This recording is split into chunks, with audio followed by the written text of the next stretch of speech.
Welcome, everybody, to the Sonoma Spiel. My name is Tim with the Sonoma Valley Visitors Bureau. I always say it's a lovely day in Sonoma Valley. Today's a windy day in Sonoma Valley, and currently where I sit, it smells like roasting onions, and we're going to find out why about that. Guys, it's not me. It's every week I say I have very special guests, and every week I lie, because this week I actually mean it. This week I really have very special guests. The reason being, the community is the heart of Sonoma, and the heart of Sonoma, the community, is community radio. Right. Would you like to take that take again? You know what? And so, speaking of which, I've got very special guest Bob Taylor. Bob, what's your title over here? Executive Director. You're the chief operator. Okay. Manager. Of everything, of KSVY, Sonoma TV. He has more, but they won't fit on the business card. And the business cards, which he doesn't have. And then to his right, you have him. To his right, audience left, or behind you, is James Marshall Berry. Hi, James. Hello, how are you? I'm well. James, why are you here, James? I am the president of the board of the nonprofit of Sonoma Valley Community Communications, which is the umbrella organization of KSVY and Sonoma TV. And I also, believe it or not, Pat Reed claims she was first, but I swear I was. I had the first show to air back in 2004 on this radio station. On this radio station back at the old place on April 1st, 2004. Oh, really? And that's why we're here. I heard Pat wants to have a wrestling match over that, too.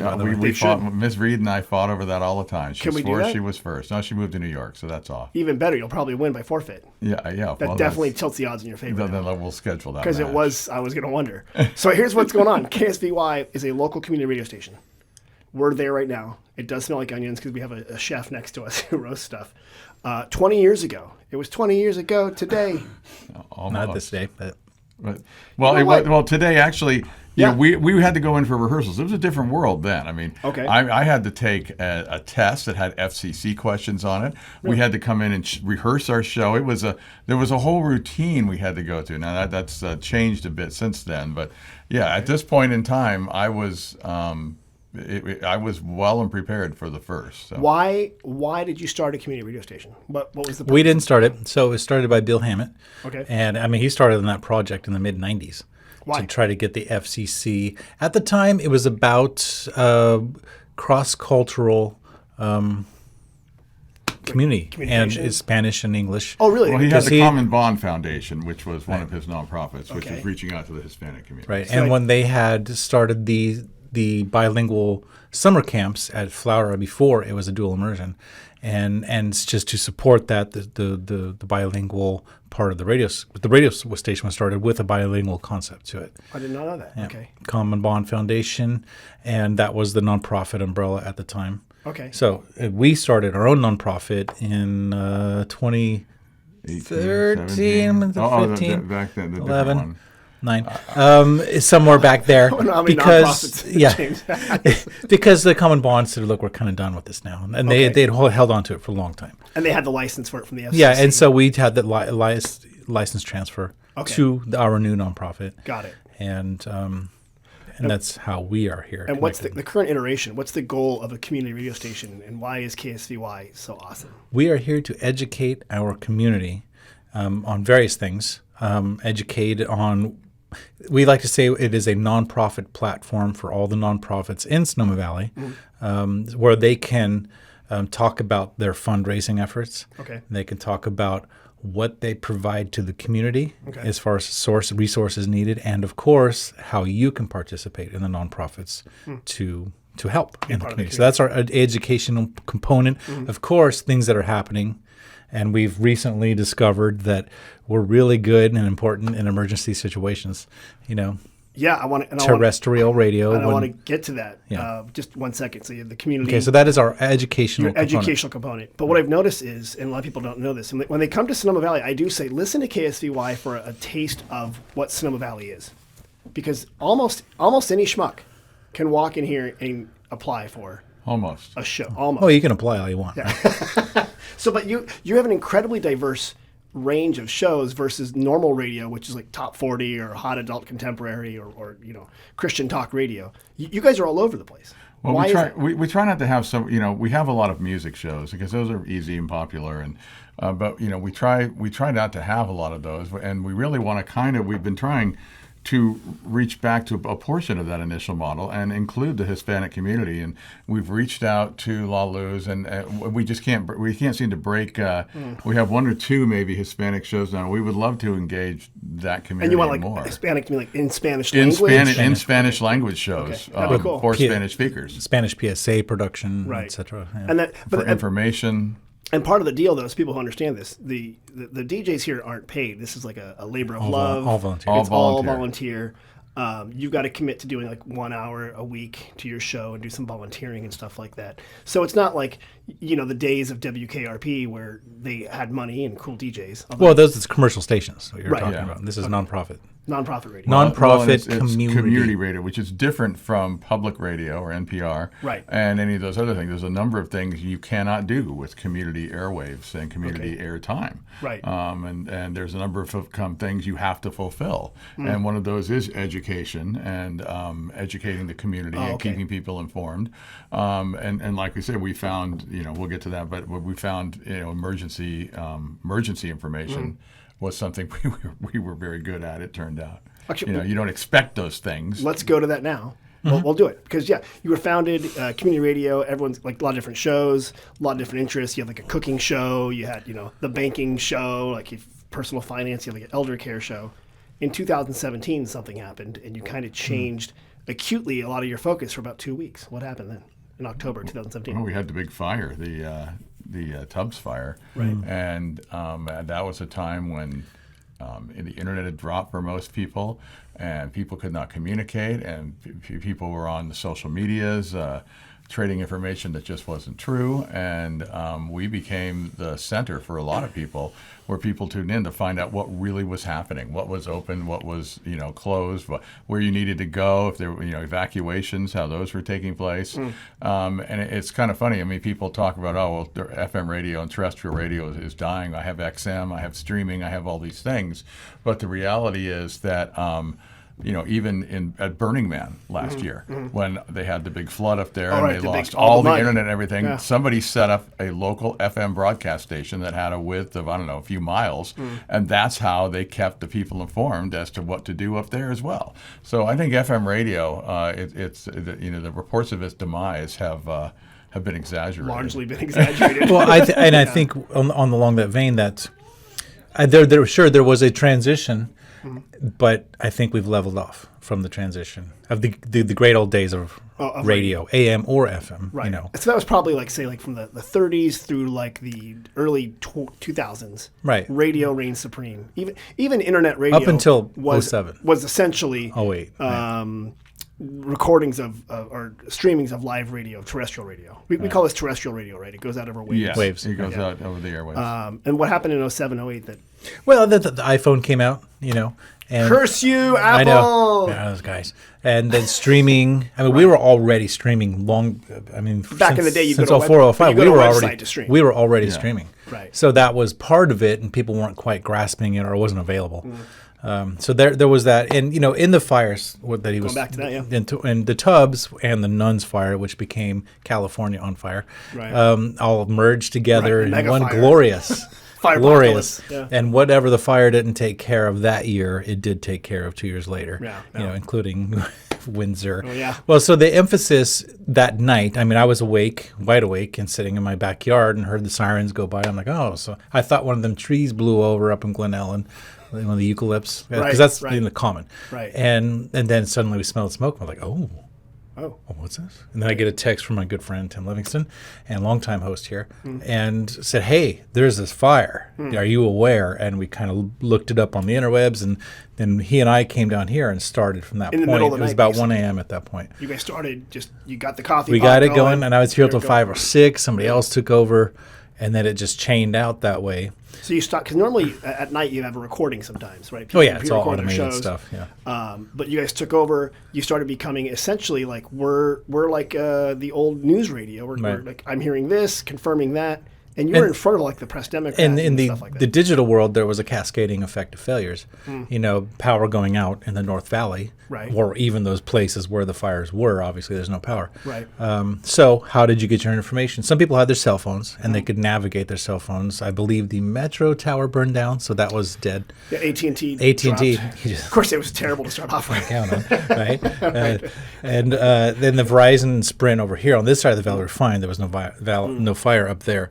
But, this cascading effect when power goes out. And, of course, you had TV in the valley, but the reporting was horrible and very inaccurate. Right. And after a certain point where the relays from the Comcast feed started failing, then the TVs started failing. So there was no TV in the valley. So you had, a little bit of internet in sporadic places. And in the most literal sense, we did a TV production over my phone on my hotspot, to the rest of the world. So we were reporting on what's happening in the valley because the radio stations in Santa Rosa and Napa didn't, they had their own problems. They did. So we were able to gather information. I'd run down to the EOC, get some info from the city. The Emergency Operations Center. And all those folks. About 6 blocks away, 7 blocks away. And got really good information in real time. And then we just wiped all the shows and just started having the host come in little patterns. And just cover stuff. And change the automation so it was all informational. So you were on the air, Bob. James, were you on the air too? I was not on the air. 2017, the initially, I know we stuck around for a day or so, but then we evacuated down. Well, a lot of people had to leave. It says there's a fire. You just got to learn on your That's phone. under a bridge somewhere. Right? We eventually had to leave, so I looked at the fire. We had fire coming down by Hansel and the hills over there, and the fire was around by Gunbun. And I thought, let's just leave in the middle of the day before this gets even worse. You live over on that side of town? I live in El Verano, and you could see the hills there, and you could see it was. I wouldn't say the writing was on the wall, but the flames were on the hill. So they were. Time to go. And there was some obvious stuff at this point for folks, but as time went on, and the nature of the evacuations was in question, and it was a very strange time in the valley here. For those that don't remember, the roads were all torn up. They were putting in the new trunk pipes, and there was just metal clanking nonstop from the big trucks and the armadas coming through. But the information we were providing at that point is what sections are under evacuation and what level. And this was before people even knew evacuation. Right. This was now we're pretty good at that. Right. Yeah, we were understanding a lot more. We've learned from our maybe not being as attentive as we could have been. Right. Mandatory versus not. Right. And the thefting. Know your zone. Somebody's going around, broadcasting, you must leave your house now, when it was not true. They were just wanted to go steal your stuff. Oh, really? So we were covering that sort of thing. Okay. There was a lot of things to cover. And then the big exodus when they actually called in a non-mandatory evacuation for the bulk of the valley. They said, and there was just an exodus of cars. And the guys at 5 Wednesday were on at that time, and they talked everybody through that. Michael Coates helped evacuate Sonoma Valley. Yeah. May God have mercy on us all. He refers to it as his Walter Cronkite moment. When I think of Walter Cronkite, Michael Coates. Yeah. Well, so I should get him on here. Maybe he needs the glasses. When the big system fails, we had failures in this building too. Right. Power out.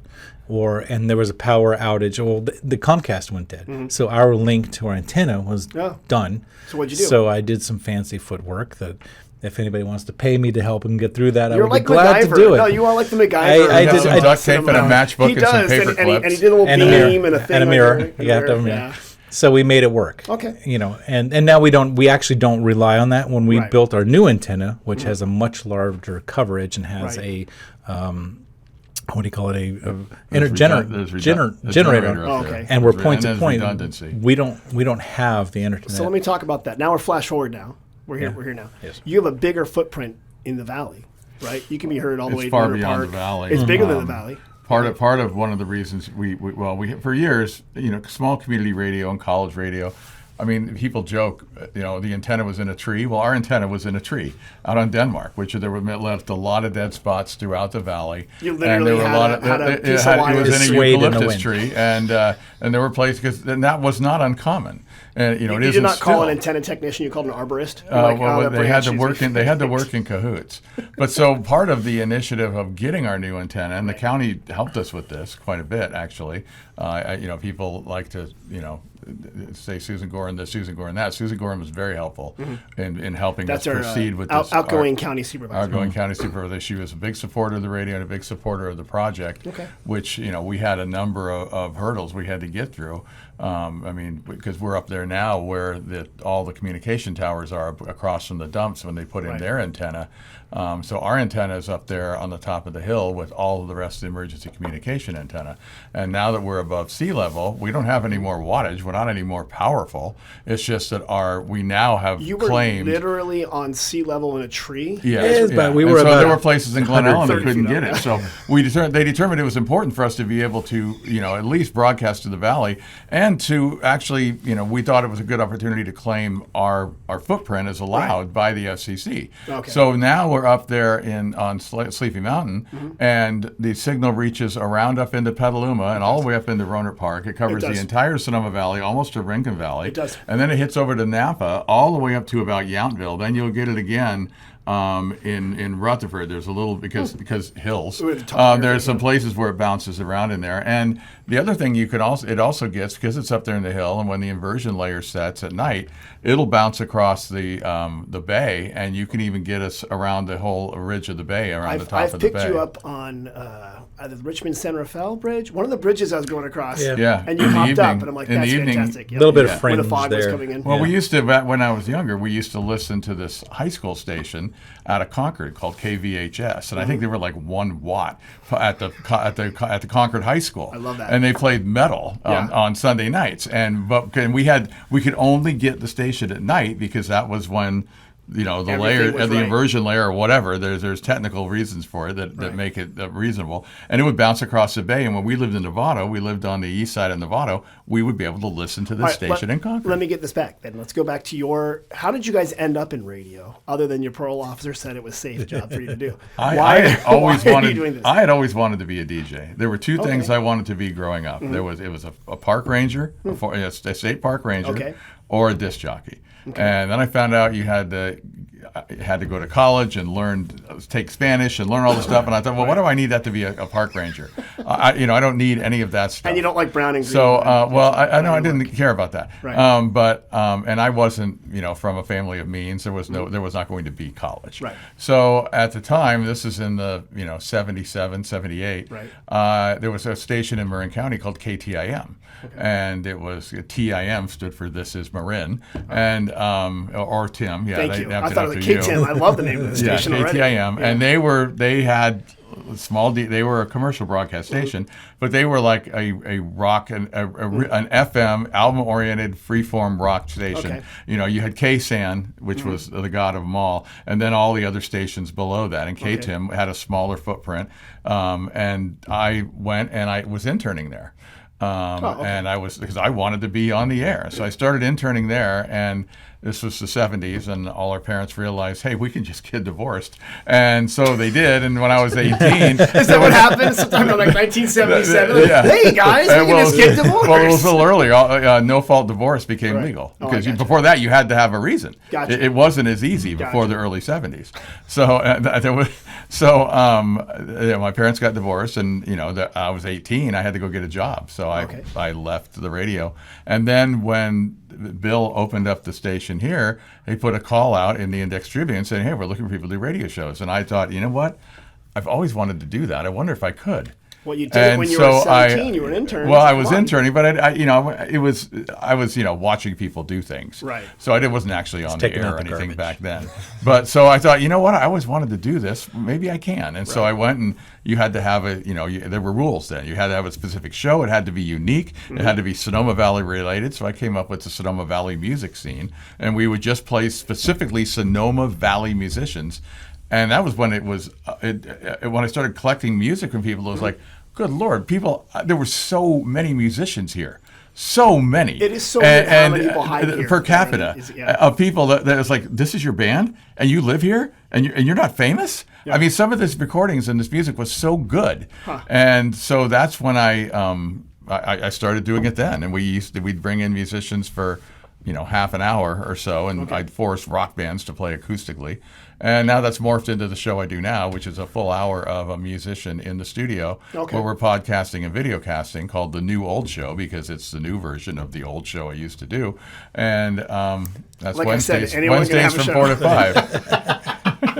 Anybody? Well, they gave me one. So you got involved, but because of some guy named Tim. Thank you for that. Yeah. KTIM. Radio was always, I built a crystal radio in L.A. I used to listen to Mexican radio from across the border. All those old stories in the 60s. I loved radio. Let me go to Bob. How did you get involved in radio?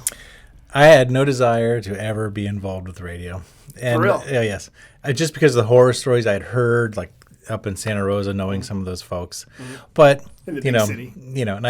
And so I never took any direction towards it. It's just that one day I was down at the farmer's market, and this guy comes up to me who I didn't really know and said, "Hey, you want to be on the radio?" Get in this van. There's puppies and candy. There's candy over there. That's not true. I sat down with Ken Blackwood and Joel Myers, the medicine man, and we did the farmer's market thing, and I sat there and did it. And it's right about that time Wait, Bob, you didn't have a background in talking or like you were just a musician? I do not talk. This is for real. I'm not a talker. He's not the public speaker. No, I know that, but I never. I just said what. They were so desperate for people to talk to, they just go troll the farmers market. We still do. I looked incredibly. That's how we found you. No. He's like, you had a great look for radio, guy. I think at that point, actually, I had met James before at a gig. And I think I had met Michael Kelly at a gig, and I think they just said, "Oh, there's that Bob guy." And to clarify, you guys are also both musicians. Yes. Okay. Yes. I play musician. We had not. Yeah, we act like musicians. We play the role of musicians who are heroes, but that's just recently. I will tip off our listeners, Bob. You are quite a good guitarist.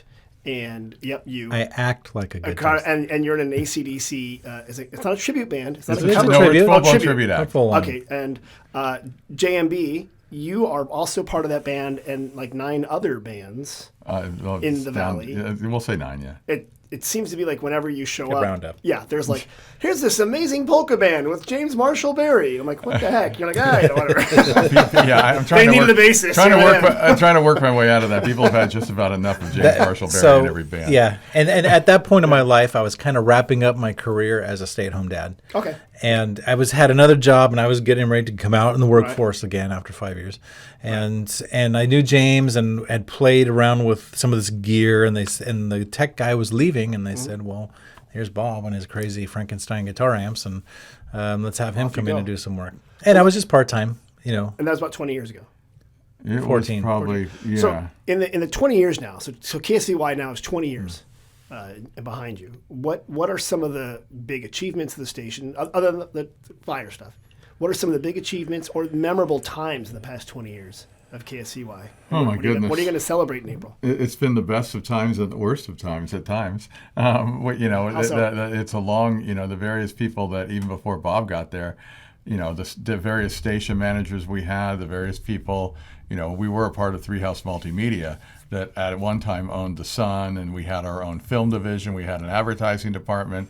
We were a multimedia conglomerate, really. The Fine Life magazine. The Fine Life magazine, all of these things. So you were and that's when we brought Bob in. We brought Bob in. We needed a radio technician, and then Matt Ogaz was our tech then, and he moved to Seattle to work at a commercial broadcast studio in Seattle, and we needed a radio tech, somebody who knew how to solder cords and figure why things were broken. So so that was a good catch, finding Bob. But we've had various we've always been funded by the community, and it's always been nonprofit. Now, we had some silent investors, as it were, over the years that always made sure the bills got paid. And in the last 5 or 6 years, those people have moved on, and so we didn't have to act like a nonprofit for a long, long time. Right. And now people, we do. I mean, we're out there, just Looking like for Pets donations Lifeline, and we're trying to convince people that we're as worthy a cause as all these other nonprofits, and that they're like, well, how have you existed for so long with no money? Well, we had people, and now we don't have them, and now we're helping. So getting that message out has been interesting. JMB. So here's your pitch. Why should people support KSVY? For a number of reasons. Some of them we just talked about. It's the last. Community radio, to me, is one of the last bastions of true free speech in America. I mean, as long as you don't break the FCC rules, on your show, we can pretty much say anything. We try to stick away, but it's community and local. We try to stay away from the national politics scene. We try to stay away from those things. And with our television channel, with the Comcast, we film all the public meetings. So we're, instead of counting on a reporter to tell you what he or she or they heard or somebody said at a meeting, you can rewatch all of the meetings that we have here. I want to jump on that. There are no more reporters. No, right? No. So there's you guys few. are a valuable service, and I actually mean this. That when everything else I said, we're really the fourth estate that's left. But you are, because when I want to watch the school board or some arcane TV things, and the TV side of it, you guys are recording it so that you as a resident can go back and watch it. Yeah, we're filming most of it live and recording, keeping it on our YouTube channel. So if you can't make the meeting, meetings aren't exactly convenient for everybody. It's it's trying to get to the Board of Supervisors meeting. It's 11 on Tuesday. Who's going there? But and even in Sonoma, the meetings are at night. A lot of people have things going on with their kids. Watch your kids. So you can, it's like you might hear, whoops, the school board trustee said what, and you can go and look at it and see. Those are fun. Those words. How did this person say that? Were they joking about this? Yeah, what's the or were context? They clearly serious? And that's a great point. Cause because we love John Kelly. You don't have to go by a scribe's interpretation of what they saw or heard. You can watch it with your own eyes and ears and make your own decision. All right, so that's one of the most important things that we do. I enjoy the volume of people. So you were talking about highlights. Mm-hmm. Well, I'm a very shy person, really bashful, painfully bashful, and I've gotten over that since I've been here, and that has taught me a lot to be forced into that limelight often. Number one, if a radio show doesn't happen or somebody gets stuck, I'm on the mic. Here we are talking, but we have averaging 65 to 80 hosts on an ongoing basis for the last, for me, 14 years. Wow. That's a lot of personality. And that's, and generally people with slightly more bigger egos, or, that has ideas that they have something to present to the world. Right. And that's been always interesting to me. And my point of view on that is everybody comes in there, I really need this thing. But, truthfully, my ego is bigger than anybody else's. And it's easier for me to challenge their needs, because it's interesting, because it is a large population, as in with all populations, you get all kinds, and seeing these different people is, to me, and rolling through them, through whether it's the filming here or the guests that come through that door, people I've known my entire life still coming here. Because you grew up here. Yes. It's high school. Ronnie Joe, is our assistant over there, program director. He was 2-3 grades under me. Go Dragons. Yeah. I have to say that every time. Sonoma Valley Dragon football rules. Yeah. Well, you guys record, here's another thing. You guys record on the TV station a lot of sports. Not record, you broadcast a lot of sports. Film. It's funny we say record and film, none of which is true. It's going to some sort of weird digital. We capture. Some of it we don't broadcast on the airways because we don't have, but we record it and then present it it's on our YouTube channel later. So I want to go back. You are a crucial part of the community. And that's the most important thing. But this is what I also want to bring back for people who are visitors, because a lot of people on this podcast are visiting from out of town. If you want a true taste, they always say experience such and such place like a local. That's like the classic trope in destination marketing. But I honestly think listening to local media is the way to do it, because Bob, to your point, the person that's like, let's talk about dogs, is talking about it from a Sonoma Valley lens, right? And like, here's your health forecast for mushrooms or whatever. You guys have some of the weirdest shows out there, I got to be honest. Well, it's a lot like college radio. It's a lot like college radio. You can hear Hocus Pocus by Focus and an hour of Sinatra. It's like college radio, but people mostly show up on time, right? Versus college radio. They mostly do, except me, but yeah. Well, that's true. except the new old show or the old new show. Yeah. The new show. All right, so are you guys going to do the new old show? Are you guys going to do anything big for your 20th year? Is there going to be a blowout? Is there merch? Can I get a sweatshirt? What do I get? What are we going to do? Stickers? Yes. Good. Are you looking? Oh, you want info? Okay. We are. Give me more information, Bob. Number one, go to KSVY.org to get all the details. Right. But here, I assume we'll be out by then, is April 1st. We're having our open house here. At the station. At the station. Anybody can walk by. The public is welcome. The great unwashed are allowed in. The great unwashed masses are allowed in. You know what? I like that. To see behind the curtain. When I was a kid in the South Bay, I couldn't just walk into KSJO. So look at that. Mm-hmm. Or KTIM, for that matter. Or KTIM. No, it was in the IJ building downstairs in the you had to get through past the security guard. Now the IJ barely exists.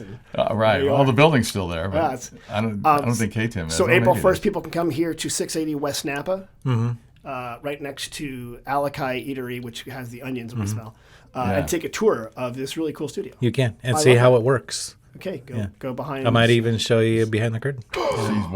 See where Tim films his podcast. Where Tim films his podcast. Where they themselves. Let me ask you, have you guys ever thought to reach out to other 91.7 stations? 91.3 maybe, but... No, 91.7. No, sorry, 91.3. FM. Around, see who else is broadcasting on this. No.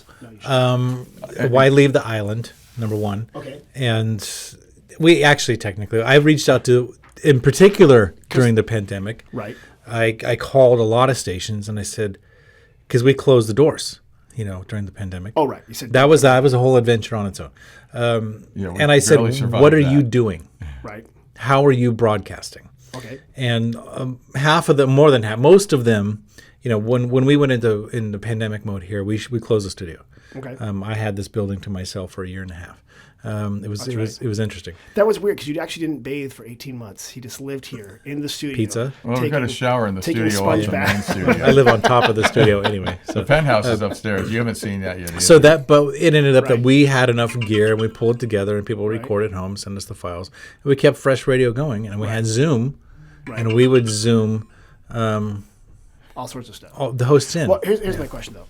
I think what you should do is approach other 91.3s, like in Florida and in Detroit, and be like, let's just swap for a day or something like that. Because those are that's your number buddies, right? Like those are people that you are part of. Well, sometimes there are number buddies and sometimes they're not. When our sphere of influence increased, before, like stations like 91.5 and 91.7. They're the worst. And 89.9. Those guys are their frequencies have more power and they were stepping on our sphere of influence. And people for years just got used to hearing other stations in this area. When we reclaimed our sphere of influence, you couldn't get those stations anymore. All of a sudden, you got us. When are we? And that rubbed some people the wrong way. But we were within our FCC guidelines. James, and so it's time to attack 88.5 KQED.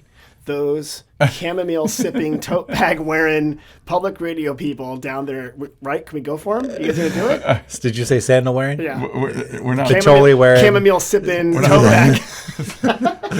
I love patchouli, by the way. Oh, you do? Yeah, yes. God, you're weird. He looked at me funny. All right, we have reached out, and actually, I have an uncle who is the chief operator at the KWMR out there on the coast. Okay. Yeah, which was fun. I'm like, oh, you're. That's what I'm saying. We got to do some mashups, some crossovers. Yeah. Some Stitch incoming if you're a TikToker or whatever. But yeah, a lot of them have moved from the community radio model to public or funded by somebody. Right. So they're beholden. I mean, we're one of the few that are still by the people. We are run by the community, and you're the last. I'd love to have, a $50,000 grant from the Hewlett-Packard Foundation, but we're working towards that. Wait, I'm sorry. Did you say a $50,000 grant? $150,000. I'm sorry, Bob. Did you say a $250,000 grant? Yeah, or from Meta, maybe the Meta Foundation. From, annual. Any of these. $250,000 annual. Did you say we have to break our way? $500,000 from Mackenzie? We could Bezos. If we had $500,000.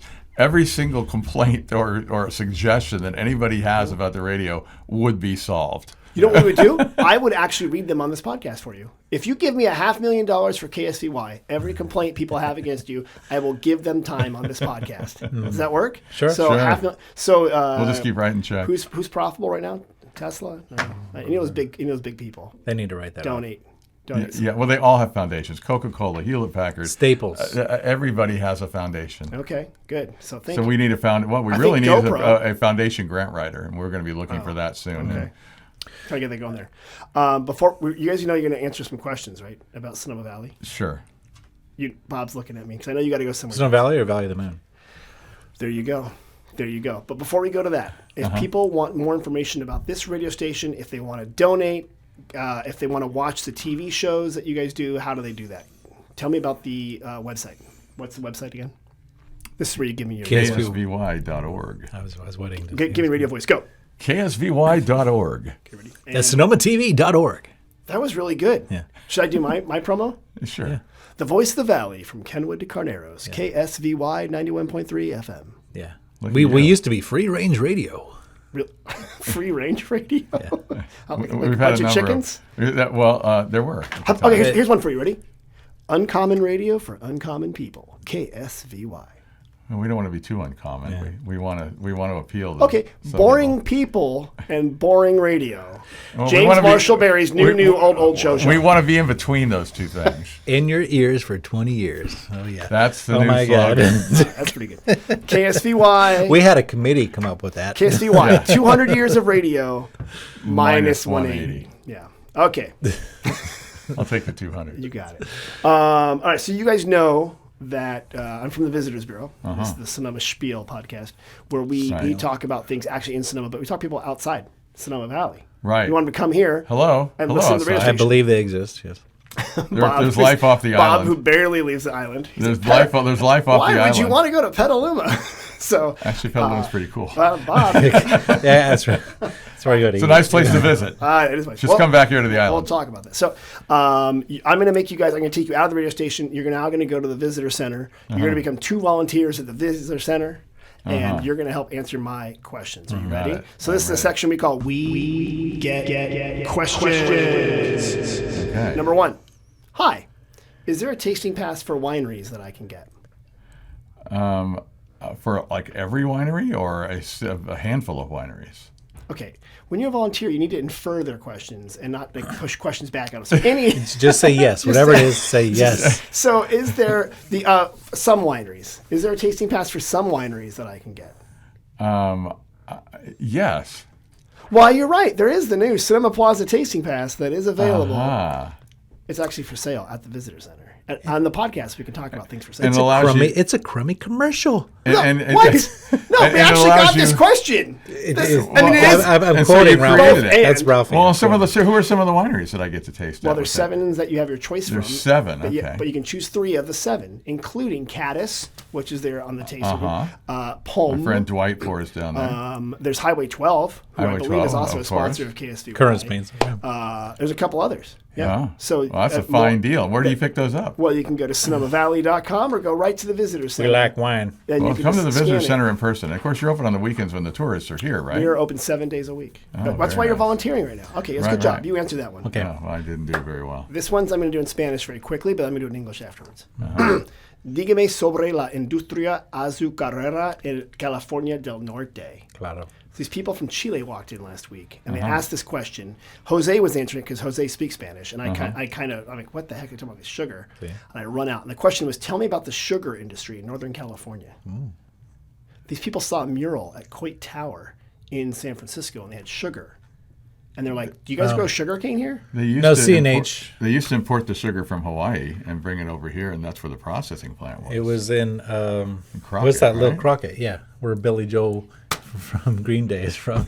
You guys get a gold star on that one. You're absolutely right. Crockett, California. There used to be that big sign.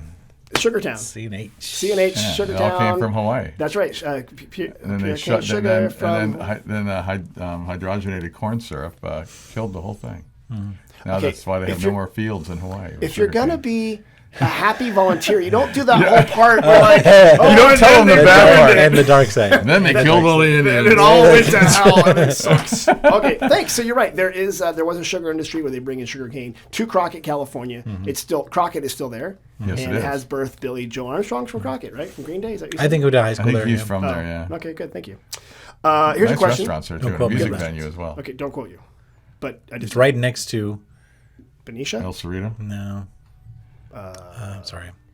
It's right next to the it's called the Vino Port Costa. Port Costa. The old, yeah. In the 70s, and you can delete this later if you want. In the 70s, I ate at an Italian restaurant in Port Costa, right around 1975. It's the first time I ever met Juanita. The famous Juanita from Sonoma. Juanita's named. Yeah. No. Juanita, that's just her name. The notorious Juanita. You don't know. Juanita Moosen, okay. who knew Sally Stanford in Sausalito, okay. who came up here and had a number of restaurants that had monkeys and donkeys running around in her restaurants, various places in El Verano.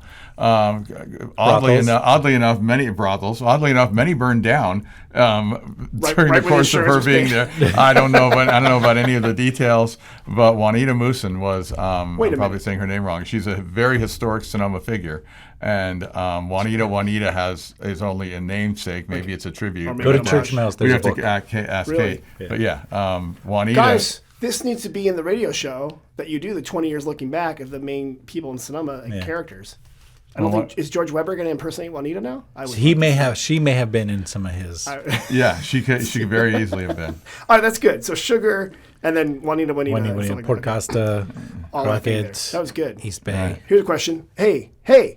How long will the mustard flowers be in the vineyards? How long? When do you remove the mustard from the vineyards? I don't know that they remove them. They'll when the buds start to break, they'll end up mowing and plowing the mustard underneath, so they don't actually die out. They'll turn the green mustard. I would probably say. And it kind of depends on how the season is going, but I would say by mid-May or so, those will all be turned under. James, why don't you stop prevaricating? Give me the actual date. What day is mustard cut down day? Please, I must know. May 1st. And then they do then they do the spray, which makes the Sonoma aroma come really? up. Yeah. And that spray is a special concoction of manure and more manure. It's really good. Mm-hmm. Sir, this is a question we got via text. Ready? Uh-huh. Sir, I am a loyal listener to the podcast. Uh-huh. I love it. I am planning a visit to Sonoma Valley from North Carolina. Wow. And I have heard that there are 2-for-1 passes for tasting rooms. Where can I find them? At the Sonoma Valley Visitors Bureau. You're hired. Can you you might be able to pre-purchase them online. Well, some of the wineries you can get 2-for-1 passes right there. You're absolutely right. So thank you. The Visitors Bureau would be a good place to start because they are the knower of all things Sonoma Valley. Bob, you should probably listen to Jim a little bit. Yeah. He's my smart guy. You're right. Stop by one of the 2 visitor centers, the one at Jacuzzi Winery. We have one also at the Plaza. Jacuzzi. Yeah, we have a little mobile one out there. There used to be one at Vianza, but it's in Jacuzzi now. Moved one driveway up. Oh, well, it's not hard to find. Not that hard to find. Mm-hmm. Speaking of wineries, is there a good Easter service at a winery? Easter? At Klein Cellars, there's a sunrise service every year at 6 a.m. or sooner, whenever the sun rises.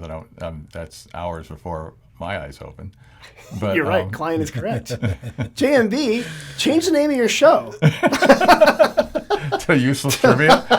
Useless Wine Trivia. Here's one I got right before I came here. And why I was a little late running out because someone walked in. Because you looked at an email? I'll just answer this one email. Someone came into my office and said, "Where is Monday Bakery?" Monday Bakery is actually in Napa, but they have a resale outlet next to Della Santina where they sell pastries and some of the things that they make at their big facility in Napa. Number 14 is the first street east. Yeah. Thank you. Napa Street. Sorry. Right. I like how he took my very specific, like the Monday actual bakery. Yeah. You're right. They do bake most of it at their facility. They make coffee here in Napa, but yeah, they have coffee and sandwiches and stuff like that. Yeah, they have. I've been there. Wait, is it Napa Street or Napa Road? Bob? Street. It's the same thing, right? The Napa Street is a street. Napa Road goes to Napa. Where does Napa It's Street the road go? to Napa. Napa Street goes down to the end of goes to El Verano, and it ends in what is the place? It's where the fire station is. Yeah, 8th Street. There's a place for that area of the valley. It's not Shellville. It's not that far down. We call it the East Side. It ends at 8th Street East, and then it goes off into Old Winery Road and that whole thing. I want everyone to know they're getting super specific about an area that's about 3 square miles. That's very Sonoma thing to do. This portion is about 8 square feet, maybe yards. Right. But final question: is there a cave on Cavedale? Yes. Several. There's a lot of caves in the valley. Up there's even wine. He's not going to talk about the Chinese caves because I'd have to kill him. Oh. But there is the cave Dale, right? Up there on Cave Dale Road. It's a cave that belonged to Dale. Now you're making crap up. There wasn't a guy named Dale that had a cave. What do you know? Are you from here? Wow. All right, guys. That's. I told you I would do. I'd keep this under an hour. Okay. I don't want to lie to you because I know you got appointments you got to go to. Well, you're going to buy me lunch. Places to go, people to see. I don't get lunch. I have to go do a training session for clients. Oh, okay. So see, I'll eat his. He's a very important gentleman. Yeah. Order something for me. If people first and foremost come to Sonoma Valley, they should listen to your station. What is the FM dial, please? It's 91.3 on the FM dial, and you can point your browser to KSVY.org and stream us online, or you can download the app from Google Play or the Apple iPhone store, and you can listen to us all over the world. I love that. And if people have possibly Russia in the free world. In the free world. If a lot of people keep on rocking in the free world, if they want to donate money, is there a place they can find to donate money on that? It should be front and center. There's information about becoming a sponsor, and there's also a way to donate as little as $5, $10, any amount you want, or you can even give a recurring donation. Say you want to skip that one latte a month and you want to donate $10 a month, we'll be happy to do that as well. And that's right on the homepage, whether you're there on a mobile device or on a desktop. You should be able to see that. Or you can do the ever coveted 91.3 monthly. Oh, I like that. $91.30. Yes. Every month. Sustainer Society. I gave up 5 lattes for that one. Or you could just stop by the studio and hand Bob a check. That happens more often than a big Publishers Clearinghouse. That happens more often than you think. People just show up and go, hey, I heard your radio and we love it. Here's $20. Hey, I am not joking. I really do love this station, and I will, not only because my daughter has the K-pop show, but also because you guys create really a venue for the community, and I think it's valuable. And I'm not just like shining you guys. It's important, especially from tourism. People often think tourism is something that just comes and takes away from the community, right? And like, oh, tourists are clogging up the roads and they're changing things. But what I love is saying, no, visitors who come here should listen and interact with you guys because the media it's made here is local. It's locally made. Check it out. Well, I thank all the tourists that come here because a lot of people don't realize, even the locals that complain about the tourists, don't realize that the places that they're painting in town and the places that they're building websites for or whatever have that money to pay the locals because tourists came to town and gave them that money. Yeah. It's a two-way street. If the tourists were all gone, it'd be Orland. There's several towns of 8,000 people in the Central Valley of California. It'd be exactly like this, where 80% of them are on welfare. I mean, the tourists are I don't even want to say a necessary evil. I love talking to people from out of town. If I'm sitting at the Swiss Hotel and somebody sits down and says, hey, where are you from? And you get a flavor for, and then you can talk about how California was founded literally 100 feet away, right on the corner of the plaza. People, they love that, and I love doing that. So I welcome the tourists. Occasionally, I'll say, "Do you want to see the one bullet hole that exists in Sonoma, city of Sonoma?" I've taken Bob's tour of the plaza. Yeah, you want to see the really cool stuff? The haunted house. Well, let's do this. I've got to run. Yeah, so he's got to run. Guys, thank you so much for being on the podcast. Thank you for having us. Remind everyone to go to the KSVY. Thank you for being you. Oh, see. Thank you, Tim. Community radio is the best. And for everybody else, after you're done donating to KSVY, go to sonomavalley.com to check out deals, special offers, events, and the new Plaza Tasting Pass. Mom and Dad, thanks for listening. I get that. See you guys soon.